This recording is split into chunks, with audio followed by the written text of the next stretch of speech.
Hello and welcome to Film Vault, a show that showcases different student short films made here at UW Oshkosh. My name is Andre DeLessio and I'll be your host. Each week we feature a different film made here at the university and then have the opportunity to speak with its filmmakers. And this week in the studio with me today we have Troy Perkins here for his Tractor for Sale. Welcome, Troy. Thank you. Glad you could be here today. Thank you very much. Now, can you give the viewers a brief synopsis of your film? I know you can do a better job than me with that. So. Well, the basic slug line we have for the film is Tractor for Sale, a honky-tonk tale of love, loss, and a tractor. Mm-hmm. And it's basically what happens when a farmer forgets his wife's wedding anniversary, 35th wedding anniversary, and decides to sell a tractor, and mayhem ensues. Now, what was the inspiration for this storyline? I don't remember. It's no, people have asked me this at festivals, and I don't remember where I got the idea from. And it's a script that I know I got the first idea for it about 4 years ago. Okay. And it's just been something that's been living in my head for a long time, and I think I wrote the first draft of it about 2 years ago. But where the original idea came from, I can't remember. I could make something up. It's there was this dragon flying above me, and a dragon, it dropped a tractor. Dragons and tractors go hand in hand. Is there a certain filmmaker that inspires you that you tended to go by when you were writing this film? I think that I have a couple filmmakers. Obviously, Stanley Kubrick, which all the students in my class are forced to hear me go on and on about. But I would have to say that one of my biggest influences that I find that his work, I sort of have a similar approach and a similar sort of tone and rhythm as Jim Jarmusch. Okay. One of the big indie directors, and films like Stranger Than Paradise and Down by Law, in which he brings a lot of odd characters sort of together in one storyline. Right. And one thing that I really find is a lot of humanity in his films, where you have characters that you're really rooting for them, but they're, in a way, society is kind of beating down upon them. And they're sort of stuck in areas of their life, but they kind of come together to find each other. Right. And I just think that Jim Jarmusch's visual style, rhythm, tone, writing of dialogue, everything like that, his films are very quiet. In some cases, you could say his films are almost silent films, but I just love the relationship of his visuals to storyline and characters, especially. Is there a particular scene in Tractor for Sale that stands out for you the most, that you were closest to, I guess you could say?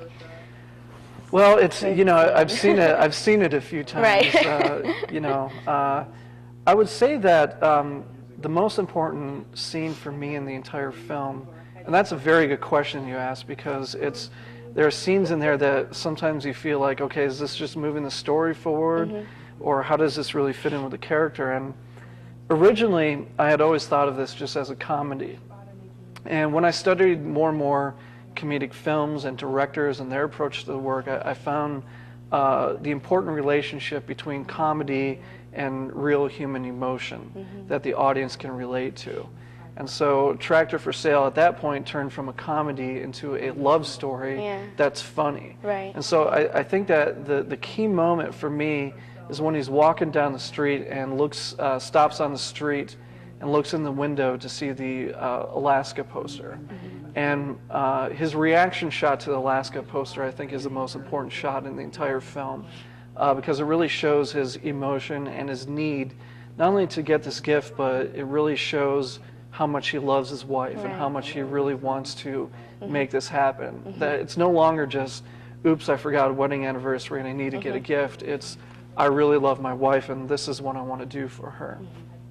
Now something based on the production side of things, that I really like is the fact that now Francis produced this, and then you had a friend of yours, is that correct, who was the director of photography, Yes. and then you had a number of students that were able to work on the film as well. How was that balance for you, or that collaboration, I guess I could say?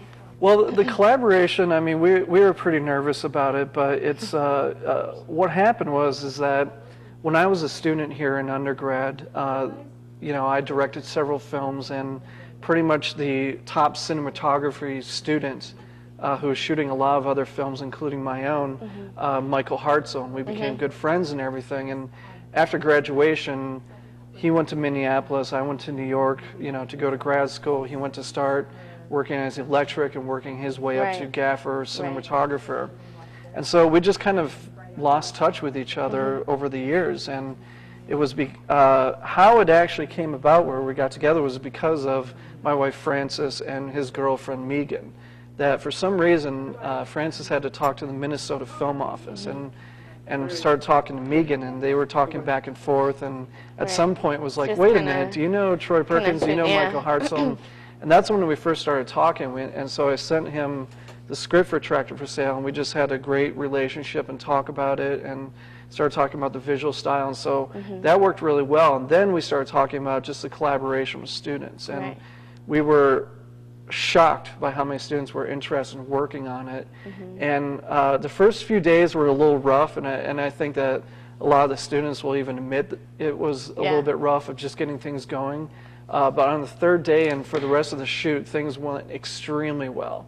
I mean, we were working at a high level, and you know, the first few days I think was just really the training time. Yeah. And so when we do this again, we're going to probably have a few extra days put on the beginning of the shoot, where we're going to have maybe a half day where we have the other half of the day just for training, and just to get everybody into the process of, because the pace of a professional shoot just goes so much faster. There's so much more you have to do compared to a student production. Right. Great. Well, we're actually going to allow you guys to have a chance to see Tractor for Sale now. So thank you, Troy, writer and director here, and Tractor for Sale.